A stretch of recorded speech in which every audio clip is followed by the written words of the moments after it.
Bonjour à chacun d'entre vous et bienvenue sur Séphiroth et compagnie. Alors, je vous accueille avec grand plaisir pour la nouvelle lune qui va avoir lieu mercredi 29 juin et qui aura lieu en cancer cette fois-ci. Donc un signe profond, un signe plein d'intuition. Nous sommes dans les énergies de l'eau. On l'a vu d'ailleurs avec le tirage que j'ai fait récemment. On était beaucoup dans le monde émotionnel. Alors avant de démarrer, je vous accueille tous déjà avec grand plaisir et puis je précise qu'au lieu du live, le live je vais le faire sans doute le mardi 28 et le mercredi soir je fais le rituel donc de la nouvelle lune. Ceux qui veulent nous rejoindre, vous pouvez retenir votre place sur le site de sephirothcompagnie.com. Voilà, on fait un certain nombre de rituels et il se passe de belles choses. Alors, j'ai pris donc pour faire ce tirage 3 jeux. Celui Ors et Ombres, je vous ai fait une review récemment et je le trouve très beau. L'oracle de la lune et puis ensuite les chemins de l'éveil. Voilà. Alors, je vais commencer par les chemins de l'éveil et puis je vais prendre 3 cartes de chaque pour donc cette nouvelle lune en cancer qui a lieu à 4h53, je crois, de mémoire. J'ai l'endroit, hop, la clé, jolie, l'endroit, la clé et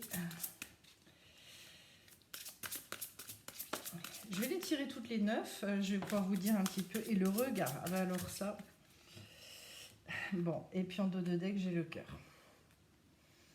Alors de toute façon, d'ores et déjà, enfin ce que je peux vous dire par rapport aux quelques cartes ici, beaucoup question de la manière dont les choses vont se décanter pour vous et vous allez trouver la clé que vous cherchez, la solution. Elle est beaucoup en fonction d'un lieu. Ou comment est-ce que vous campez par rapport aux choses et le regard que vous portez sur les choses. Je vais y revenir parce que c'est très puissant ce que je ressens, puis ça fait appel à des notions dans la sagesse hébraïque qui sont très profondes. Mais en tout cas, il y a des gens qui peut-être sont en train de se rendre compte qu'en fait ils ne sont pas au bon endroit et qu'ils ont besoin d'aller enfin, que là il y a besoin de trouver le lieu où ils vont pouvoir se poser. Comme si pour certains, alors ça peut être au niveau du travail, ça peut être la nécessité de changer de lieu et de déménager, ça peut être un positionnement aussi, mais en tout cas, il y en a certains qui sont justement pas au bon endroit, voilà, et qui ont besoin de, comment dire, trouver leur terre en fait. Et là, vous allez avoir des réponses. Vous savez, il y a des fois, on cherche des solutions, on cherche des réponses. Et comme on n'est pas au bon endroit, les solutions ne viennent pas et on se dit je ne comprends pas pourquoi, ça bloque. Ça peut être aussi des endroits à l'intérieur de soi. On va spécifier, on va préciser les choses avec les autres tirages, mais c'est un très beau tirage parce qu'en fait, en plus, en dos de deck, j'ai quand même la carte du cœur. Donc vous voyez bien tout ce lien aussi et le fait de... Ouais, c'est confirmation. De se connecter finalement à cet endroit de l'être où on est... on rentre dans une espèce de... c'est au-delà de la certitude en fait. C'est le plaisir. Alors j'adore, en plus j'ai eu la sagesse avec la clé. C'est une manière de fonctionner, c'est une manière de marcher qui nous est proposée là. J'ai l'impression avec la nouvelle lune, il va y avoir des jolies choses à poser dans les intentions, dans la matière. Voilà, on refera peut-être une roue médecine comme on avait fait et qui avait beaucoup aidé certaines personnes. Mais en tout cas, puisque c'est la nouvelle lune, donc on va vers quelque chose qui va remonter. Oh, regardez ça, la souveraineté dans la manière dont vous regardez les choses. Et en dos de deck, j'ai les ténèbres. Alors, intéressant avec le cœur, on va regarder aussi de quoi ça parle. Mais la mise en relief avec toutes ces cartes-là, elle est magnifique. Magnifique, j'ai la chouette.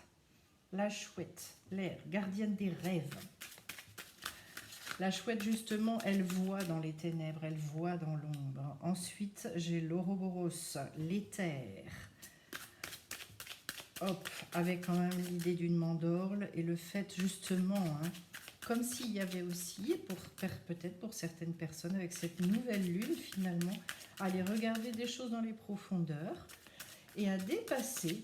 Alors il y a peut-être des peurs, il y a peut-être quelque chose qui empêche de voir justement. Hop. On va voir comment faire justement avec ce jeu-là.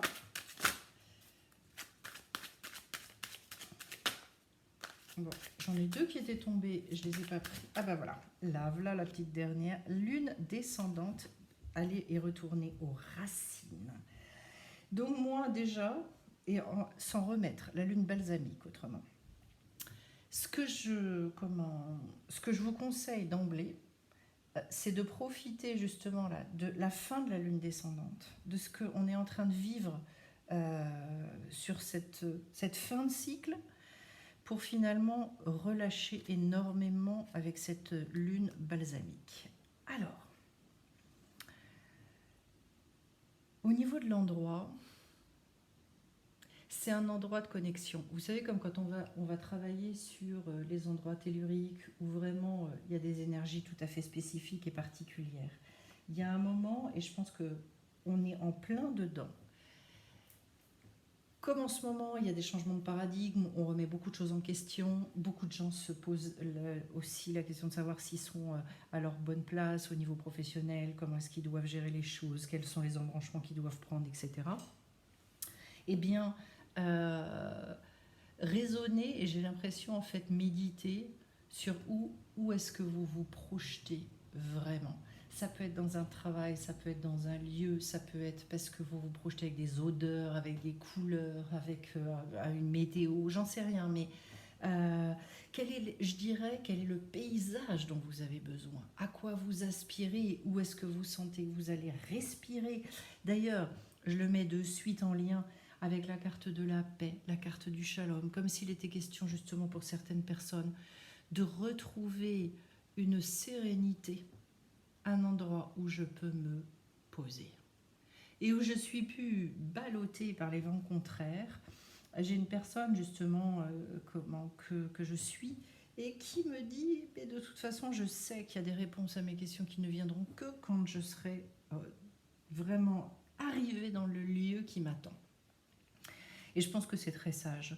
Comme si il y avait des endroits qui, à un moment donné, étaient tellement plus justes, c'était tellement, j'allais dire pourri, c'est le mot qui me vient, je vous le donne, que, en fait, on est dans une espèce de brouillard, tout semble bouché, et que l'endroit va permettre cette espèce de réouverture inouïe. Pour moi, tout part du cœur, en sachant que...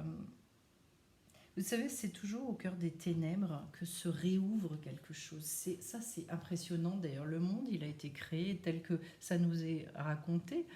C'est à partir du chaos. Et en ce moment, en fait, je pense que dans la vie d'un certain nombre d'entre nous, il peut y avoir du chaos. Ne vous paniquez pas par rapport à ça. Et ne vous dites pas, oh là là, tout m'échappe, c'est un vrai bazar. Mon Dieu, au secours. J'essaie de m'agripper, de m'accrocher aux choses, puisque justement, la lune balsamique nous dit tout l'inverse par rapport aux ténèbres. De toute façon, il y a un moment, en fait, quand on voit plus rien, quand on comprend plus rien, quand ça sert à rien de s'énerver. Hein. Ça, je pense que la sagesse, justement, qui est quand même le cœur de notre tirage, la sagesse veut que on se dise bon, là. Je crois aussi, c'est ça que j'appelle être partenaire avec la vie, c'est-à-dire dans un mouvement où on se laisse aussi complètement. J'allais dire on fait corps. C'est là où on a cette sensation, d'ailleurs à l'image un peu, parce que j'ai pensé à la mandorle en voyant cette carte-là, comme si finalement il fallait se laisser absorber, être dans cette espèce de connexion à ce qui nous dépasse, ce qu'on appelle souvent le grand tout, pour ressortir de l'autre côté et se dire ah ça y est, je respire, donc j'ai trouvé ma clé. Ce côté, comment dire, l'autre jour je voyais en consultation une personne qui avait les clés devant elle et en revanche entre elle et les clés il y avait une espèce de vitre en fait, comme si elle ne pouvait pas accéder aux clés. Et d'ailleurs, il se trouve, je crois que pour elle, c'était pour elle, il me semble, mais il y avait ce besoin justement de déménager.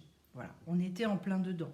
C'est à un moment, la clé vient effectivement, je crois, de l'endroit où vous allez pouvoir vous poser, où vous allez pouvoir accéder à une forme de sagesse, mais la sagesse, elle ne peut advenir qu'à partir du moment où on est en lien avec ce shalom. Et d'ailleurs, je le redis parce qu'en hébreu, c'est très intéressant. Shalom et shalem, ce sont les mêmes mots. Et qu'en fait, c'est quand je suis entier avec moi. Je suis dans cette espèce d'authenticité énorme. Ben à ce moment-là, bien sûr, je suis connectée à ma sagesse. Et bien sûr que les choses, elles s'ouvrent. Et que le regard n'est plus du tout le même, d'ailleurs, sur tout ce qui se produit à ce moment-là. Voilà, pour ceux qui veulent, j'avais fait une review sur le jeu de Dylan Collin avec le regard. Je découvrais le jeu, je ne savais absolument pas ni qui était l'auteur, ni tout ça. Le poème est somptueux, je ne vais pas le relire là, mais c'est magnifique. C'est quelque chose, vous pouvez vous laisser imprégner par les mots de ce poème, parce que je crois que c'est une invitation à justement à un regard qui est tellement empreint de sagesse. Voilà, parce que les poèmes de Dylan ont été extrêmement inspirés et donc ils sont extrêmement inspirants aussi. Et donc de se laisser vraiment pénétrer par tout ce qui est si joliment dit au travers de ces mots-là. Vous voyez la clé, alors ce que j'aime bien aussi, la clé, j'ai quand même, et c'est au niveau de la nuque, et c'est très intéressant parce qu'il est dit dans la sagesse hébraïque qu'en fait, on a deux côtés. Euh, on a la face, hein, panim, et puis derrière, on a la nuque. Et en fait, si vous voulez, on peut... c'est pour ça que je parle souvent de retournement de l'être. C'est-à-dire que la plupart du temps, à chaque fois qu'on est dans des blocages et des machins, face à un événement ou face à quelqu'un, on montre notre nuque. C'est pas grave, tout le monde a une nuque, on s'en fout. Mais en revanche, ce qui est intéressant, c'est de pouvoir se retourner et de regarder les choses en face. Et à ce moment-là, en fait, la clé, elle arrive. Et ce qui est très intéressant dans cette carte, c'est qu'en fait, j'ai le petit colibri et que le colibri, il est là en train de voler derrière la nuque, ici. Euh, Comme si on nous disait, en fait, t'as la clé derrière. La liberté, elle est là. Hein, parce que le colibri, c'est vraiment la liberté. T'as pas à faire un long voyage, t'as juste en fait à te retourner. Et si tu te retournes, du coup, tu as accès à un regard complètement différent par rapport aux choses. Il y a un accès à la sagesse et une sagesse profonde. On en a tous une petite partie. Tous, pourquoi? Parce que on détient tous une partie divine en nous. Et donc, je dirais, regardez, c'est intéressant, parce que le personnage ici, il est installée sur des livres, elle a dû monter avec une échelle, et en fait, elle est installée sur cette sagesse. Cette sagesse, elle l'a comme racine sous les pieds. Donc elle est connectée là et connectée là, parce qu'en fait, elle attend aussi, comment Alors, elle attend peut-être cette sagesse de l'extérieur. Pour moi, la sagesse, en fait, on l'a à l'intérieur de nous. Le tout, c'est de réussir à s'y reconnecter. Je pense qu'à l'occasion de cette nouvelle lune, peut-être que justement, il peut y avoir des prises de conscience hyper intéressantes, très belles, très, comment dire, qui apportent beaucoup, beaucoup de sérénité et qui font qu'à un moment donné, en fait, vous êtes... euh, vous reprenez contact avec votre souveraineté. Et je crois que... mais je crois que tant qu'on n'a pas conscience, en fait, de qui on est, il ne peut pas se passer grand-chose. Et on connaît tellement peu de nous, et on a tellement, je sais pas, on a été élevé comme ça aussi. Hein. Je vais aller regarder justement mon petit livret, ça m'intéresse, mais d'ailleurs, oui, ah non, c'est pas la dernière carte, mais enfin, on est quand même sur le 41, on est presque au bout. Hein. Vous êtes le souverain ou la souveraine de votre propre vie. Agissez avec grâce et confiance. Vous avez la capacité d'unir les points de vue et les personnes disparates si vous choisissez de le faire. Soyez responsable, vous êtes puissant, agissez comme tel. D'ailleurs, la confiance, on en a parlé lors du dernier tirage, mais on est arrivé par un biais que j'ai beaucoup aimé. Je règne sur mon propre royaume. Alors ça, j'en parle souvent sur la chaîne, hein, de construire sa sphère dans laquelle on est le seul gestionnaire.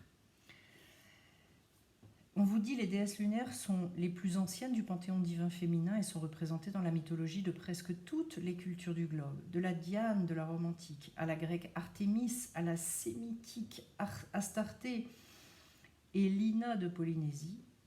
Le lien entre le féminin sacré, la lune et ses cycles est extrêmement fort. Ces déesses aux myriades de formes étaient toutes extrêmement puissantes et témoignaient du pouvoir divin et naturel des femmes.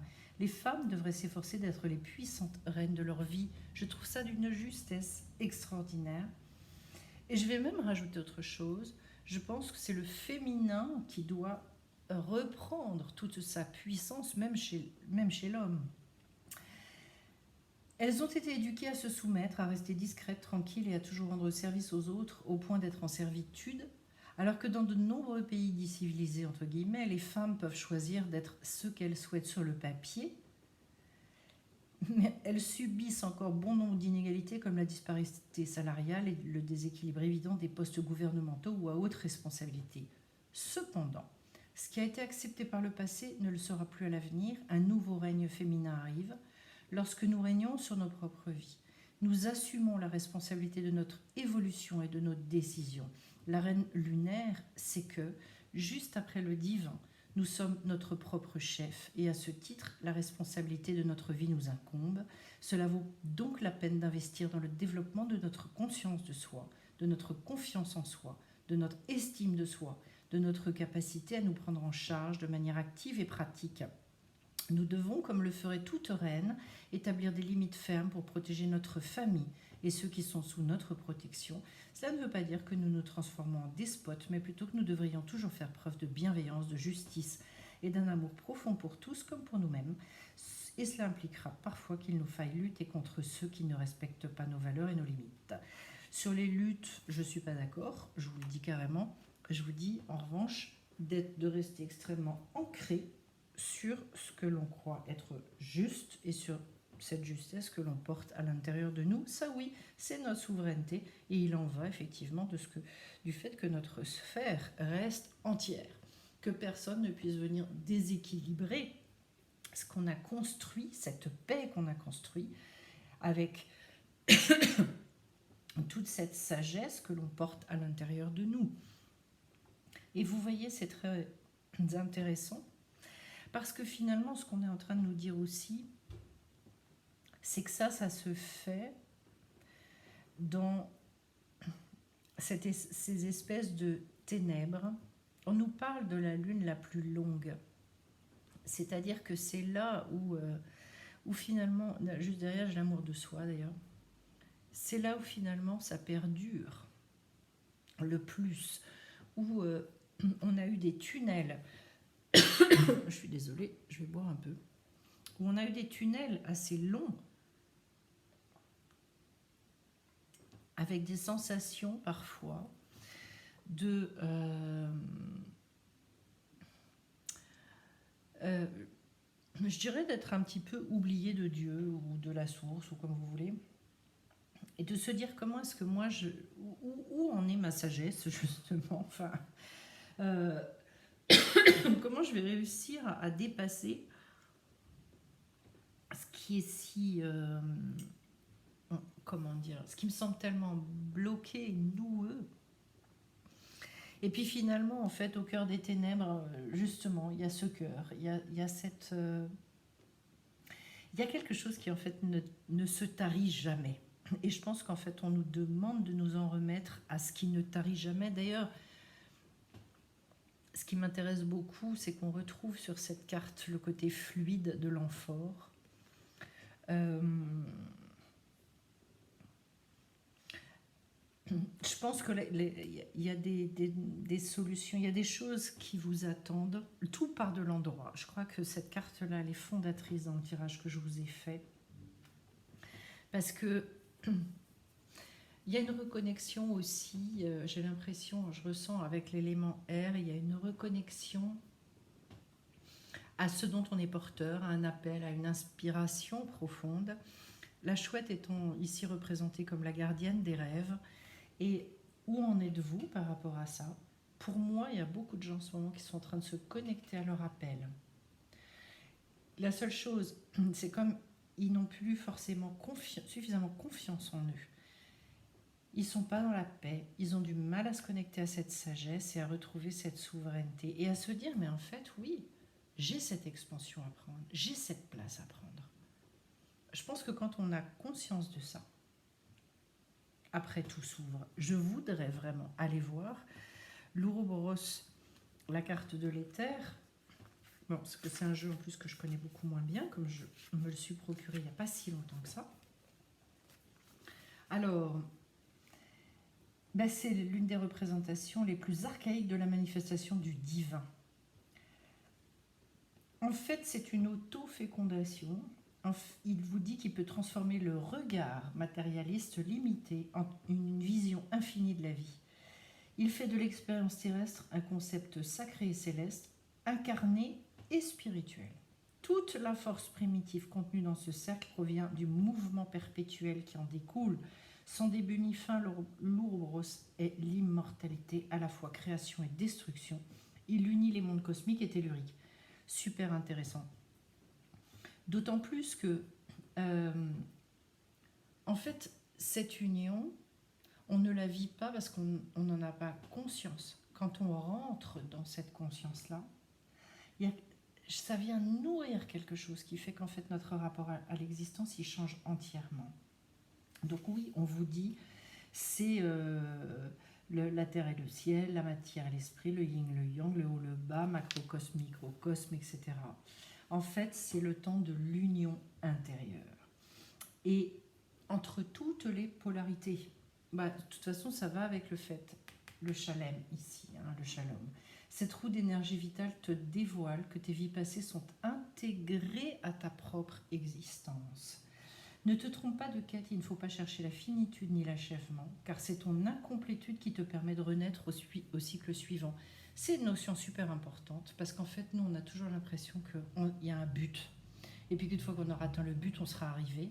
Alors qu'effectivement, cette carte, elle nous rappelle que de toute façon, voilà, on est sur ce chemin. Et que si on ne kiffe pas et si on n'a pas de plaisir sur le chemin, on passe à côté finalement de la vie.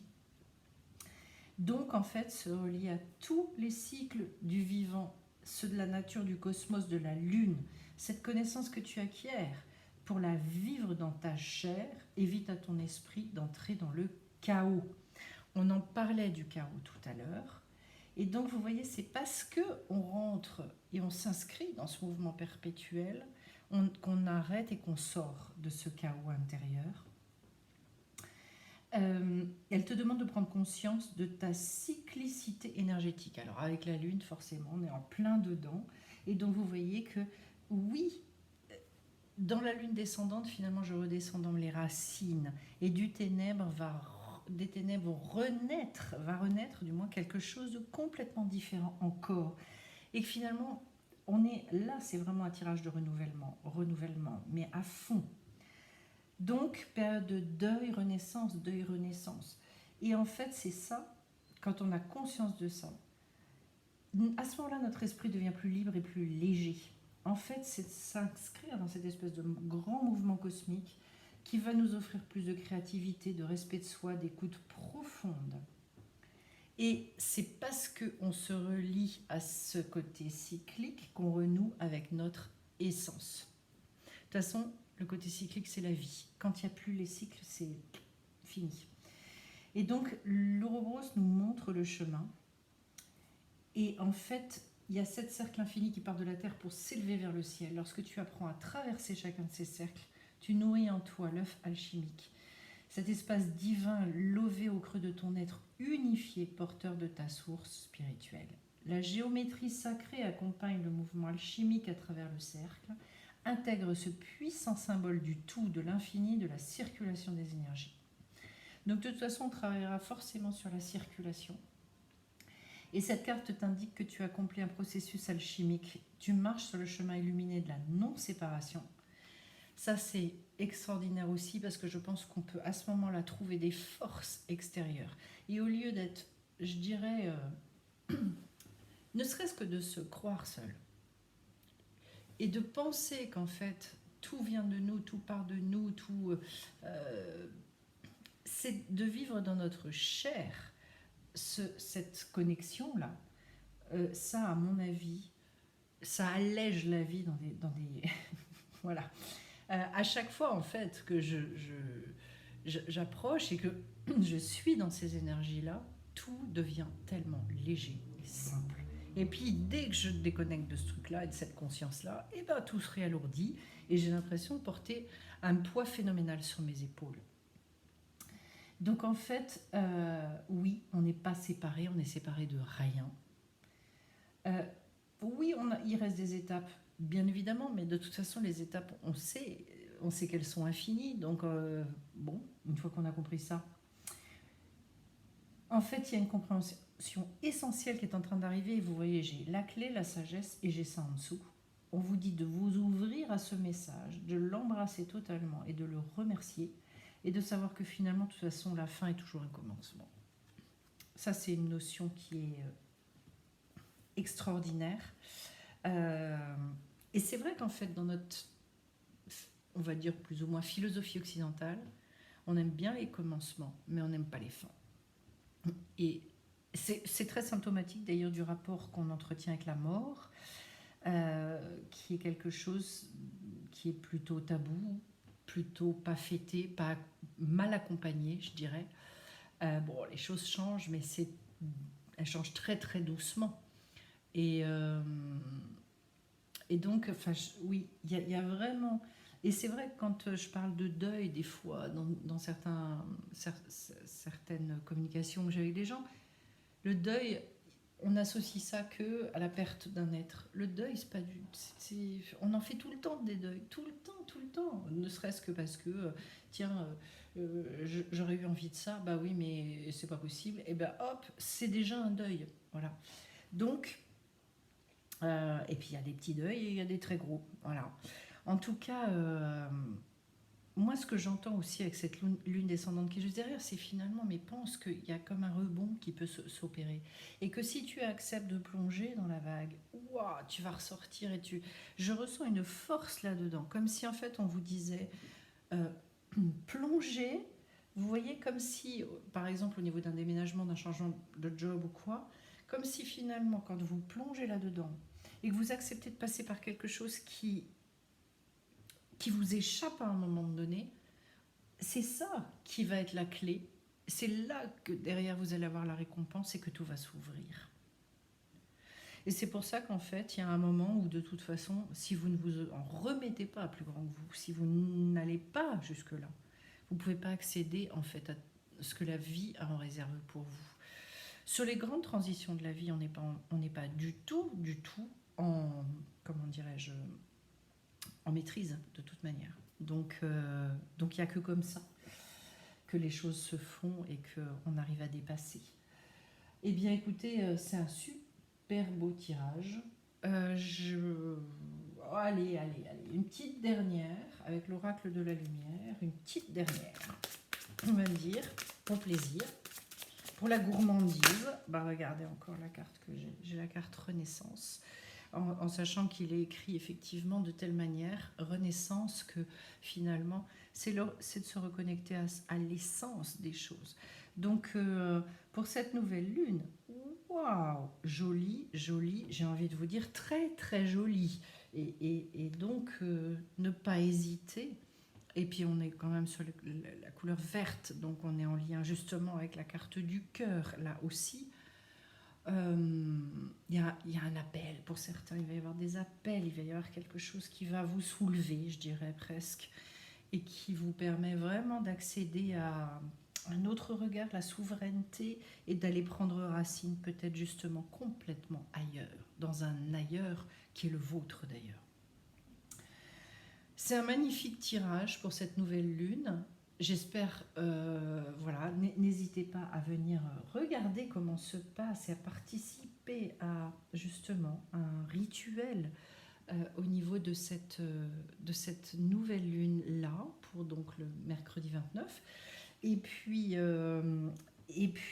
à ceux qui veulent assister au stage, eh bien, vraiment, il y a un stage qui va démarrer. N'hésitez pas aussi à aller vous renseigner sur sephirotetcompagnie.com, un stage sur les changements de plan de conscience, parce qu'en ce moment, on est en plein là-dedans. C'est vraiment pour réussir à vivre les choses dans la matière complètement différemment.